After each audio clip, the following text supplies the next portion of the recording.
Hello everyone, कैसे हो आप लोग। आज जो हमारा टॉपिक है उसका नाम है इंडस वैली सिविलाइजेशन। तो इसका नाम इंडस वैली सिविलाइजेशन क्यों पड़ा, सबसे पहले ये जानेंगे। तो इसके और इसमें क्या क्या साइट्स आती हैं, हमारी हड़प्पा आता है, ये सब वगैरह, इन सब के बारे में जानेंगे। वहाँ के लोग किस भगवान की पूजा करते थे, क्या खाते थे, कैसे रहते थे, क्या ढंग था उन लोगों का, यहाँ देख सकते हो आप लोग। ऊंचे नीचे घर थे, यहाँ भी क्या, यहाँ पे भी वर्गीकरण था लोगों में, हाई क्लास लो क्लास, ये सब जानेंगे इस वीडियो में। चलिए शुरू करते हैं। तो इंडस वैली सिविलाइजेशन जो थी, ये बहुत ही अर्बन सिविलाइजेशन थी। और इसका नाम इंडस क्यों पड़ा था, क्योंकि ये सिंधु नदी के किनारे पे बसी हुई थी। और सिंधु नदी को इंग्लिश में इंडस कहते हैं। तो ये इंडस वैली सिविलाइजेशन थी। हिंदू में क्या कहते हैं, हिंदी में होता है सिंधु घाटी सभ्यता। तो इसको नाम किसने दिया था, ये इंडस वैली सिविलाइजेशन, ये दिया था सर जॉन मार्शल ने 1921 में, जो कि डायरेक्टर जनरल थे एएसआई के, आर्कियोलॉजिकल सर्वे ऑफ इंडिया, ये जो है पुरातत्व विभाग होता है भारत का, उसके ये डायरेक्टर जनरल थे 1921 में, जॉन मार्शल। तो ये हमने जाना कि इंडस वैली सिविलाइजेशन क्यों नाम पड़ा, क्योंकि ये इंडस नदी के किनारे था, जिसको सिंधु नदी कहते हैं, इसलिए इसका नाम सिंधु घाटी सभ्यता या इंडस वैली सिविलाइजेशन पड़ता है। इसके जो एएसआई के चेयरमैन थे बाद में, वो हुए अलेक्जेंडर कनिंगम। और जो पहली साइट वहाँ पे डिस्कवर्ड हुई थी वो थी हड़प्पा। किस नदी के किनारे, रावी नदी के किनारे। तो हड़प्पा पहली साइट डिस्कवर हुई थी, किसने करी थी, डॉक्टर दयाराम साहनी ने 1921 में। दयाराम साहनी ने करी थी कब, 1921 में। तो इसको जो है हड़प्पा सिविलाइजेशन भी कहा जाता है, इंडस वैली सिविलाइजेशन को हड़प्पा सिविलाइजेशन भी कहा जाता है। ठीक, चलो।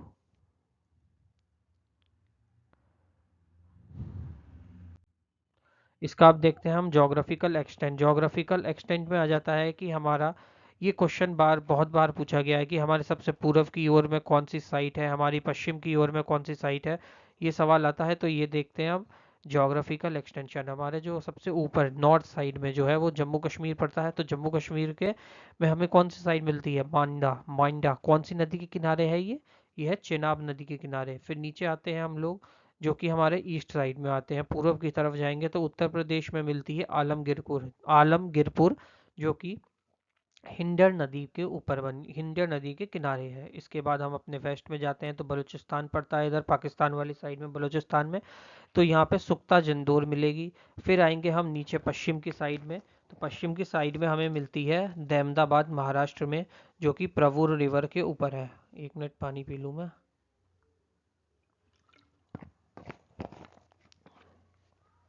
नीचे वाली कहाँ पे है, हमारी प्रमोर रिवर के ऊपर बनी हुई है, दहमदाबाद महाराष्ट्र में। तो इसका ज्योग्राफिकल एक्सटेंशन कहाँ तक फैला हुआ था, वो हमने देखा पंजाब, सिंध, पंजाब में, सिंध में, बलूचिस्तान, राजस्थान, गुजरात, वेस्टर्न यूपी, आलमगीरपुर हो गया, राजस्थान हो गया यहाँ। और ये जो है तट वाले एरिया थे, कोस्टल एरियाज में भी था। जो पहले एविडेंस मिलते हैं, इन्होंने जो खेती करी थी सबसे पहले, वो करी थी कपास की। कहाँ पे हुई थी, पाकिस्तान में है जगह मेहरगढ़ में। ठीक, अब आता है सबसे पहली सिविलाइजेशन हमारी, जो सबसे पहले खोज हुई थी 1921 में, किसने करी थी, डॉक्टर दयाराम साहनी ने। और इसका 1920 में दयाराम साहनी ने, और इसका नाम आता है हमारा हड़प्पा सिविलाइजेशन। हड़प्पा सिविलाइजेशन 2600 से 1900 बीसी तक रहती है। ये जो है दो पार्ट में डिवाइडेड थी। एक थी हमारी सीटाडेल और दूसरी थी लोअर टाउन। लोअर टाउन ये मतलब कि सीटाडेल मतलब कि जो किले वाले लोग थे, ऊपर ऊंच नीच का यहाँ पे शुरुआत से ही था। आगे इमेज मैंने लगाई है, इसमें देखेंगे, हाँ ये देखें, ये जो है ये सिटाडेल कहते हैं किले वाले साइड को, जिसमें रॉयल फैमिलीज या फिर राजा जो होगा वो उस समय का वो लोग रहते थे, मंत्री और राजा का राजपाट वाले देखने वाले लोग रहते थे। और नीचे ये कॉमनर्स के लिए था, लोकल जनता लोग रहते थे। ठीक, इसमें। और ये हड़प्पा में थी। और 1920 में इसको दयाराम साहनी ने इसको खोज करी थी। इसके बाद आती है हमारी मोहनजोदाड़ो। मोहनजोदाड़ो जो है 2500 बीसी से लेके 1700 बीसी तक रहती है। ये किसमें है, वर्ल्ड है यूनेस्को हेरिटेज साइट में ऐड हुई है।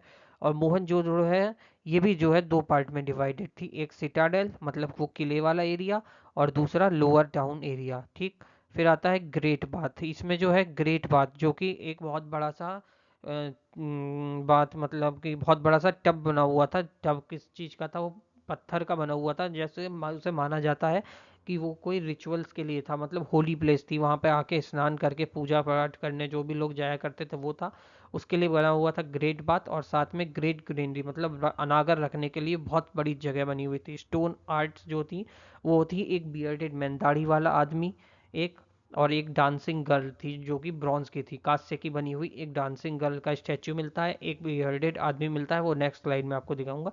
टेराकोटा जो थे यहाँ पे, मतलब कि जो चिन्ह थे वो थे बुल और बफेलो और फीमेल फिंगर्स के थे। कंप्लीट ब्यूरियल, मतलब कि पूरा ही जला दिया जाता था यहाँ पे। और यहाँ पे एग्जाम्पल होता है इसका, हो जाएगा पशुपति सील। पशुपति नाथ भगवान थे जिसकी ये लोग पूजा किया करते थे, भगवान शिव को, शिव से उन्हें रिलेट किया जाता है कि वो भगवान शिव ही थे, ऐसा माना जाता है।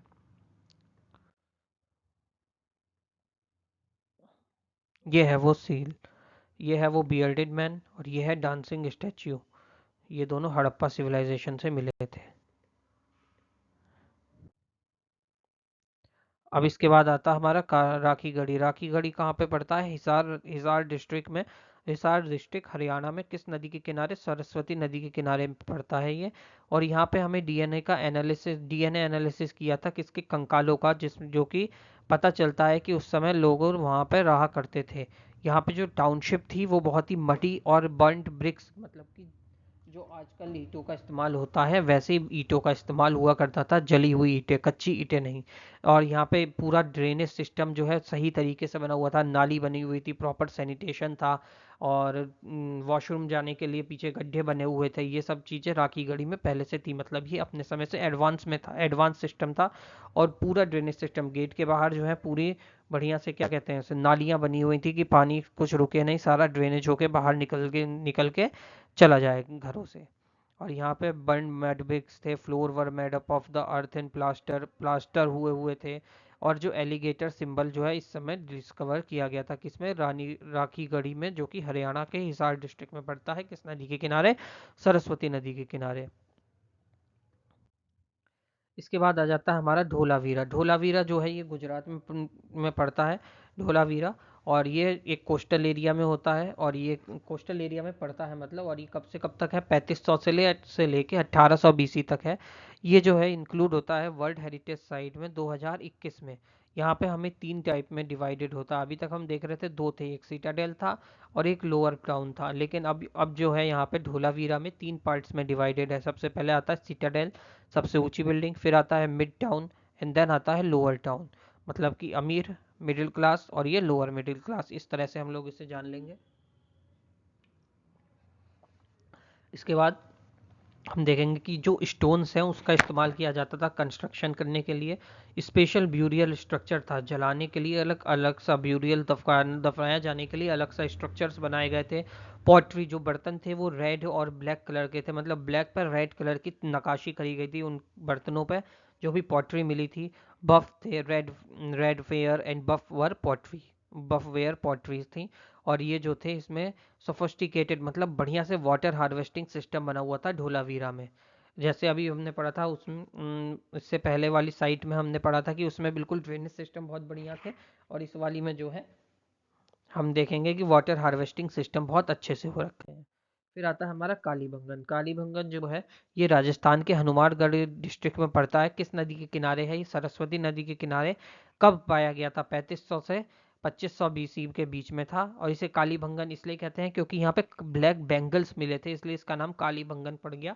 इसकी खोज करी थी लुइंग टेसिटोरी ने। और यहाँ पे खुदे हुए वो मिले हैं, प्लफ्ड फील्ड, मतलब कि खुदी हुई जमीन मिली है, एविडेंस ऑफ अर्थक्वेक जिसको रिकॉर्ड किया गया है, जिससे माना जाता है कि ये साइट जो है अर्थक्वेक के कारण खत्म हो गई थी और लोग दफन हो गए थे, खत्म हो गए थे इसमें। यहाँ पे हमें फायर ऑल्टर्स मिलते हैं, बुल मिलते हैं, टाइल फ्लोर, मतलब पक्के मकान, पक्की जमीन मिलती है। और यहाँ पे 2 तरह के ब्यूरियल होते थे। अभी तक हमने को ऐसा नहीं कहीं आया था कि किस तरह से दफनाया जाता था। यहाँ पे हमें 2 तरह से दिखाया गया है कि 2 टाइप से दफनाया जाता था। एक होता था हमारा सर्कुलर और दूसरा होता था रेक्टेंगुलर। लेकिन यहाँ ड्रेनेज सिस्टम अच्छा नहीं था, तो ये साइट जो है इतनी वो नहीं, इतनी एडवांस नहीं थी बाकी साइट के हिसाब से, जो कि जिसमें अच्छा खासा ड्रेनेज सिस्टम मिल रहा था आपको, अच्छा खासा आपका सोफिस्टिकेटेड ड्रेनेज सिस्टम था, बढ़िया से वाटर हार्वेस्टिंग हो रही थी। लेकिन इस साइट में ऐसा कुछ नहीं था, यहाँ पे ड्रेनेज सिस्टम अच्छा नहीं था, बस हाँ फ्लोर टाइल वगैरह मिल गई थी, फ्लोर टाइल थी, बस और कुछ नहीं था इसमें। और ये चीज़ याद रखेंगे कि टू काइंड ऑफ ब्यूरियल किस में होता है, तो वो कालीबंगन में है, जो कि सर्कुलर और रेक्टेंगुलर है। अब आता है लोथल। लोथल जो पड़ता है ये गुजरात में पड़ता है, भोगावा रिवर के भोगावा रिवर के किनारे, और इसकी डिस्कवरी की थी एस आर राव ने 1957 में। यहाँ पे हमें beaded factory, tidal dockyard discover किए गए थे। ये जो था वो एक ओनली पोर्ट था जो कि इंडस वैली सिविलाइजेशन का था। यहाँ पे लोग किसकी पूजा करते थे, वो थे हमारे फायर गॉड। और इसमें कॉफिन्स का यूज़ होने लगा था ब्यूरियल के समय। कॉफिन जो क्रिश्चियन में ले जाते हैं ना, कॉफिन में डाल के, वैसे कॉफिन्स का इस्तेमाल होने लगा था। पॉटरी का इस्तेमाल हो रहा था, जो बर्तन हो रहे थे वो ब्लैक और रेड दोनों तरह के इस्तेमाल हो रहे थे। ब्लैक काली नक्काशी के, और मतलब काले बर्तन और लाल बर्तन। और लोथल जो थी सबसे अर्लीस्ट साइट थी जहाँ पे राइस कल्टीवेशन हुआ था साउथ एशिया में।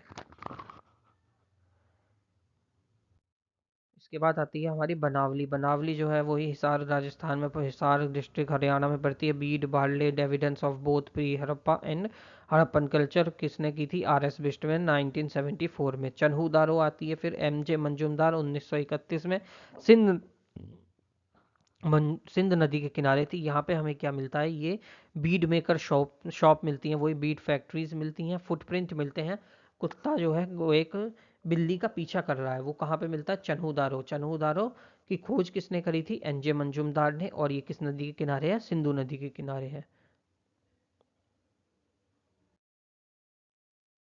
ये हमारा सिटाडेल बना दिया, ये वहाँ की प्लानिंग है, ऐसे घर हुआ करते थे। ये है ना ऊंचा, ये सिटाडेल टाइप है, और ये नीचे है लोअर, लोअर में कह लेंगे या मिडिल में कह लेंगे, ये मिडिल एज में हो जाएंगे ये। ये वहाँ का हाउस प्लानिंग थी, ये देखो घर बने हुए थे ऐसे पक्के पक्के। इसका कंक्लूजन पे आते हैं। अब जो हमने अभी तक पढ़ा उसमें क्या पढ़ा है, कि जो इंडस वैली सिविलाइजेशन है वो डिवाइड थी दो पार्ट में। एक थी smaller but higher version of western side, जिसे हम कहते हैं सिटाडेल। और दूसरा था large but shorter on the eastern side, उसे हम कहते हैं लोअर टाउन। मतलब इसका ये हुआ, जो सिटाडेल था वो छोटे थे लेकिन बड़े पार्ट में थे, और जो लोअर टाउन थे वो कम पार्ट में थे लेकिन वो बड़े बड़े घर थे वहाँ पे। ठीक, इसीलिए ये माना जाता है कि सिटाडेल जो थे वो ऑक्यूपाइड किए गए थे, जैसे बताया मैंने, by the members of the ruling class as a building of prominence. जैसे great bath in Mohenjodaro are located in the citadel. जो ग्रेट बाथ था वो कहाँ पे लोकेटेड था, सिटाडेल में, मोहनजोदड़ो के सिटाडेल में था। इसीलिए इसे माना जाता था कि सिटाडेल जो है ये रूलिंग क्लास के थे, मतलब कि जो वहाँ का राजा होगा, वहाँ के प्रधानमंत्री होंगे, उन सब लोगों के लिए जो राजकाज संभालते होंगे, मंत्री उप मंत्री ये महामंत्री वगैरह, ये सब जो है सिटाडेल में रहते थे। और बाकी जो आम जनता थी वो लोअर सिटाडेल, लोअर टाउन में रहा करती थी। वो जो थे कॉमन, ये है ना लोअर टाउन जो था वो कॉमन रेजिडेंट बिल्डिंग थी, जो कि कॉमन पीपल के लिए हुआ करता था। इसके बाद ये जो है बर्न्ड ब्रिक का इस्तेमाल करते थे, और दो फ्लोर पे घर बनाया जाता था, और दोनों फ्लोरों पे सेम टू सेम रहता था, डबल स्टोरी होती थी। और इसमें जो था कोर्ट यार्ड होता था, विंडो होती थी, बाथरूम होते थे, और कुछ लोगों के यहाँ जो है अपने जो है कुएं हुआ करते थे, लेकिन किसी के पास विंडो नहीं थी बाहर सड़क की तरफ। मतलब पूरा पैक्ड हाउस बनते थे, सड़क पे विंडो वगैरह कुछ नहीं थी, सिंपल रूम बन गए थे सेम टू सेम। बस ये एक चीज़ ये याद रखनी कि ये 2 फ्लोर पे थे, मतलब 2 फ्लोर थे, दो अलग अलग लोग, एक इंसान के लिए दो नहीं थे। इसके बाद इसकी रॉक, ये जो रोड आती है, रॉक रोड रोड जो थी ये बहुत ही बढ़िया बनी हुई थी, और ये 90 डिग्री एंगल पे काटती थी। मतलब इस पे ये जो 90 डिग्री एंगल पे बनाती थी, मतलब इसमें चौराहा हुआ करता था, जो उस समय में इतना बढ़िया से आर्किटेक्ट किया गया था रोड का, कि वो बिल्कुल एक दूसरे को कट करा करती थी 90 डिग्री के एंगल पर ही, है ना, राइट एंगल 90 डिग्री। और जो ड्रेनेज सिस्टम था इंडस वैली सिविलाइजेशन का वो बहुत ही इम्प्रेसिव था। मतलब कि घर के आगे, जैसे अब हमारे यहाँ देख लीजिए आजकल जो बारिश होती है, मतलब अभी तो सर्दी का सीज़न चल रहा है, अगर बारिश होती है तो गेट पे हम लोगों के यहाँ पानी लग जाता है। लेकिन उस समय में ऐसा नहीं होता था, वहाँ के जो ड्रेनेज सिस्टम थे वो बहुत ही एडवांस बनाए गए थे, जिससे कि पानी जो है अंदर नहीं रुकता था, वो पानी बाहर निकलता चला जाता था। नालियाँ बनाई गई थी, और रोड्स जो थी वो 90 डिग्री पे, ये क्वेश्चन आया हुआ है, रोड्स 90 डिग्री पे कट करती कितने एंगल पे कट करती हैं, तो उसमें आ जाएगा राइट एंगल, या फिर 90 डिग्री पे रोड्स हमारी कट करती थी। ग्रीनरीज जो थी वो डिस्कवर्ड की गई थी, और ग्रेनरीज ये है इसका ग्रेनरीज वाला। ग्रेट ग्रेनरी जो था ना वो ऐसा हुआ करता था। Also granary has been discovered at the site like Mohenjodaro to store the grains. ये ऐसे साइट होती थी जहाँ पे सारा अनागर रखा जाता था, अन्न रखा जाता था, उसे हम कहते हैं हिंदी में अनागर। मतलब जहाँ पे अन्न रखा जाए उसे ही ग्रेनरीज कहा जाता है। ठीक।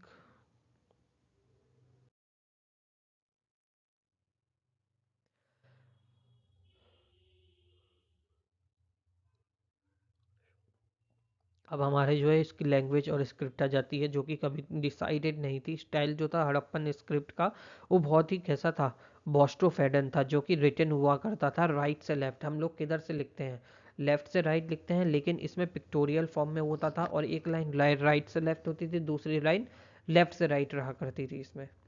अभी दिखाते हैं आपके लैंग्वेज का, यहाँ होगा ये देखिए, ये सिंबल में लैंग्वेज, सिंबल की लैंग्वेज में ये लोग जो है आपस में कम्युनिकेशन करते थे, और ये लोग हमेशा राइट से लेफ्ट की साइड में लिखते थे, ना कि हम लोगों की तरह लेफ्ट से राइट। और जो लैंग्वेज थी वो पिक्टोग्राफिक थी, अभी मैंने बताया ही, जो कि ये ऐसी पिक्चरों में बात किया करते थे। ये हमारा सतिया है, हिंदू धर्म में होता है हमारा सतिया, हम लोग जानते होंगे। पिक्टोग्राफिक एंड वॉज सील थी, बोन्स थी, व्योरी थी, ऐसे ऐसे साइन सिंबल बना बना के ये लोग आपस में कम्युनिकेशन किया करते थे।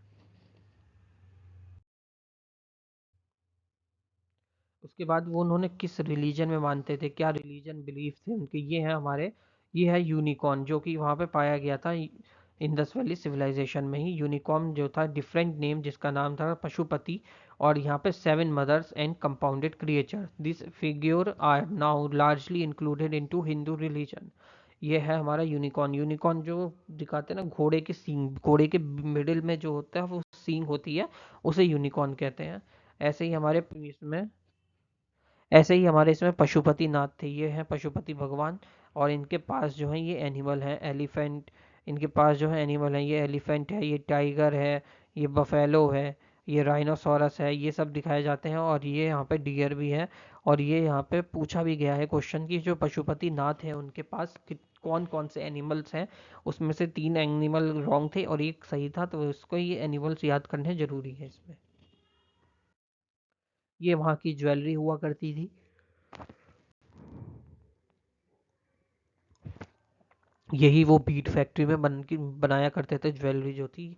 और जो मैं पॉटरी बता रहा था ना, ये रेड के ऊपर ब्लैक कलर से या नकाशी और ब्लैक के ऊपर रेड, वो ऐसी ही पॉटरी हुआ करती थी, इसका इस्तेमाल किया करते थे ये लोग। और ये एग्रीकल्चर के लिए जो था, ये एग्रीकल्चर एविडेंस है, ये एग्रीकल्चर ऐसे हुआ करता था वहाँ पे। Wheat, rice, peas, barley, cotton, dates, sesame, mustard, millet, ये सब का जो है उगाया करते थे ये लोग। और राइस एविडेंस जो है, चावल के अवशेष कहाँ से मिले हमें, लोथल गुजरात से। ठीक है, तो आज की वीडियो ये इंडस वैली सिविलाइजेशन आपका यहाँ पे पूरा हो जाता है। इसके बाद हम नेक्स्ट वीडियो जो आएगी वो हमारी वेदास पे होगी, ऋग्वेद, सामवेद, यजुर्वेद, अथर्ववेद, कौन इन वेदों में अलग अलग सब डिवीजन है वो जानेंगे। और ऋग्वेद में कितने सूतक है, गायत्री मंत्र कहाँ से लिया गया है, महाउपनिषद, ये सब वगैरह देखेंगे हम लोग नेक्स्ट क्लास में। और इसकी अभी जो एमसीक्यूज मतलब कि जो क्वेश्चंस हम होंगे वो शाम को देख लेंगे, शाम को एक बार क्वेश्चंस कर लेंगे इसके भी। और स्टोन एज वाले भी, स्टोन एज से ज़्यादा क्वेश्चन आते नहीं है, इसलिए मैंने उस दिन कराए नहीं थे ये। स्टोन एज इतना इंपॉर्टेंट नहीं है, लेकिन इंडस वैली सिविलाइजेशन ये जो ये वाला वीडियो है ये ज़्यादा इंपॉर्टेंट है, इससे रिलेटेड क्वेश्चंस बहुत ज़्यादा आते हैं। ठीक है, तो चैनल को सब्सक्राइब करना। ठीक है, मिलते हैं नेक्स्ट वीडियो में। नेक्स्ट टॉपिक भी बता दिया मैंने, वेदास होगा। और नेक्स्ट क्लास जो होगी वो इवनिंग में रखेंगे, इवनिंग में होगी आपकी, मतलब वीडियो अपलोड हो जाएगी इवनिंग तक उसकी, मैं अभी एमसीक्यू उसके बना के कंप्लीट कर देंगे। ओके, ठीक है।